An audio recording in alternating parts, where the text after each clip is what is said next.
has the same voice. She's weird, and she talks funny and really high. She talks to Richard, and then she launches into a whole bunch of fucking information that I was taken aback when I read this part. Because Char seems to have a lot of fucking information. I just got really confused about why Kahlan doesn't have a lot of this information. Right. Char is meeting Richard for the first time. They've never met each other. This is a magical creature, and Kahlan even goes so far as to say, this is a really rare opportunity. I'm glad that Richard is so excited to take it, and he's not afraid of magic. He's obviously curious, which is natural, but he's like, yeah, fuck yeah. I want to, what? You have a what? Yes, I want to meet this thing. And then Char launches into a lot of this information. I'm going to condense some of it because, like Jade says, it's a lot. Char says, know this. Darkenral hunts you both, and if you run, he will find you. You have no defense against him. He will kill you both soon. Yay. The answer you want is within you. You must seek it. You must seek it, or he will kill you both soon. He gets harsh, and he's like, how soon? And to his surprise, to my surprise, she has a fucking answer. Oh, first day of winter, when the sun is in the sky. You know, all of that could send somebody reeling. And Richard, he keeps his cool, but he is very curious about exactly what she means. And so he says, well, where's the wizard? And she's like, I'm sorry, I can't help you. And he's like, well, what's his name? You know, you can tell us his name. She's like, yeah, I don't know that either. He's like, oh, well, how is Darkenral going to kill us? And she's like, yeah, can't tell you that. I'm not really sure. And the thought I had was, you don't know when, you don't know where, you don't know anything. It was interesting that he asks, now is it because I'm helping Kahlan? Or is there another reason? And Char's like, another reason? Secrets? Sorry, don't know. Yeah. The only thing she gives him towards that end is secrets. And when it completely piques his interest, she's like, yeah, I don't know nothing about no secrets though. Well, what the fuck? But she's like 100% sure that Richard has to protect Kahlan and that they're going to be connected until the first day of winter. And the whole thing is just kind of strange that Kahlan's sitting there calmly. Like, Richard is this random dude, okay, that she met when she came to Westland. And it's just strange to me that he is so pivotal, apparently, in this fight with Darkenral. And that Kahlan is just like, oh, yeah, my magical creature has tons of questions for you. That's normal. But then Char is like, well, I'm gonna die soon, so you need to go. There's no guards out there. Take the fuck off, alright? Just give me a minute alone with Kahlan. And he's like, thank you. Thank you for protecting my friend and getting her through the boundary. Richard makes a comment, and we don't need to dwell on it for a super long time, but he says, she stopped me from doing something super foolish today. And I wasn't sure if the thing he was talking about was going into his house, all rage-filled, or if it was the Bloodgar thing. Bloodgar? Or if it was the thing with the Gar. I would have to counter that argument. She also caused him to do a whole bunch of really dumb stuff today. Yeah. Am I alone on that? No. What do you guys think? He was kind of minding his own business until he saw this lady running from the guys in the woods. And, you know, he helped her out. And then since then, it has been dangerous thing after dangerous thing after dangerous thing. Just saying. I'm on your side with this, but if you guys have a different opinion, let us know, because 100% she's caused him more trouble than she has saved him from. I'm pretty sure we're up to like Trouble's 7th child or something now. I'm not sure. For sure. I did just have another thought, though.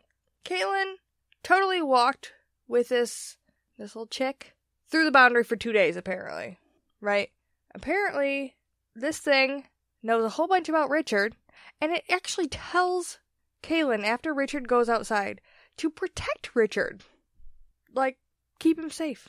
Why the fuck do you care so much about Richard, Char? Why do you care? Like, he's a random fucking woods guide, and I'm gonna dispose of him after I find the wizard. Or why didn't you tell me more about? Because he's her friend. I understand that she cares about him, but I don't know why neither of them is like, for real. I'm a random dude from Westland. This is weird. Do you get where I'm coming from? You're right. Richard is completely a stranger to this creature. And I mean, I'd kind of like to see Char as somebody who's all-encompassing. She cares about everybody. But she also has a lot of specific information. And I mean, if we're honest, she knows some shit about Richard that Richard doesn't know about Richard. Seemingly, Kahlan doesn't know about Richard yet. I guess that's all I mean. Char puts a lot of importance on Richard that hasn't been put on him yet. And neither Richard or Kahlan questions that at this point. After Richard leaves, the main conversation about Richard is just that he is Kahlan's friend, and she doesn't want to lose him in that way. And nobody cares to ask this all-knowing creature before she dies, like, whoa, wait. Richard means more to all of this than I thought? He's important. Like, is he the wizard? Did he hide himself in a 30-year-old body? Like, you should come forth with some knowledge. Because after Richard leaves, basically, we just find out some stuff about Kahlan. Yeah. Couple of bombs here. Kahlan is something called the Mother Confessor. Now, we don't get any details exactly what this means, but we do find out that she is the last one. Her mom's gone. Her sister is gone. She's it. And we don't really know what that implies either yet. But she's something called a confessor. We know that she doesn't want to tell Richard what she is because nobody looks into a confessor's eyes for whatever reason. They don't like confessors. And this tracks with what she said in the previous chapters. Like, she hasn't had any friends. Nobody's touched her in a million years. Right. You know, he talks to me. I don't want to say he touches me, but like... But he does. Yeah, he's not afraid of me, and so she doesn't want to tell him what she is. It was kind of bizarre to me because they send Richard away, and then they have this private conversation. And Char's like, hey, you're fucking up, Kahlan. Tell him what you are. It's important. And then when she goes, yeah, but he looks at me and stuff, and it's, And Char goes, yeah, you're right. It's your decision. Like, wait, is it important or is it not? Because I feel like it's probably pretty important. Seems like it is. And Char implies that she has to choose a mate because she's the last confessor, which implies she needs to have more confessors. Right, she needs to carry on the line. But the end of the world might be happening, kind of. So maybe it's not the best time to, like, get pregnant. Well, and Kahlan finds that thought completely appalling. She literally hollers no. She couldn't even dream to do that to somebody. It's like, wait, do what? Because I don't know about the rest of you listeners, but making babies is a lot of fun. Okay. I don't know if she's maybe doing it wrong, but that's normally a pretty enjoyable experience. I mean, we continually say no more babies, but like practicing's fun. Yeah, no, practicing is fine. No more actual babies, but practicing's all good. Should be all good. Should continue. But Kahlan can't even imagine taking a mate or creating a child right now. It sounds like a really awful thing. And again, she's a magical creature. We don't know what that really entails. Like praying mantis style, she's going to eat his head afterwards. And let's be straight up right now. She looks like a woman. Sounds like a woman. Walks like a woman. Might not be a woman. Like, for real. Don't know. Yeah. She is a magic thing, and magic and physics do not always get along. This is something Jade tells me all the time, especially on our other podcast when I start to pick arguments that I just can't win. Yeah, you can't mesh them. And one of the last things that Char says is that she wants... I'm sorry. Every time I listen to this part, it makes me laugh, even though like right afterwards it gets serious. But she's always like, Confessor Kahlan, touch me, please. I just want to be touched before I go. And I am not mature enough to handle that statement and be mature about it. She's like, I'm so lonely and it hurts so bad, so I just want to taste love before I die. And I get it. It's serious. She's sad. But she says it in such a way that it makes me laugh. She does say it in a really weird way. I agree with you 100%. But what's not explained is, what does Kahlan's touch actually do to somebody? Because she touched the soldiers in the woods and they murdered each other. Right? Then she touches Shar and it's a very peaceful, serene thing. She turns colors.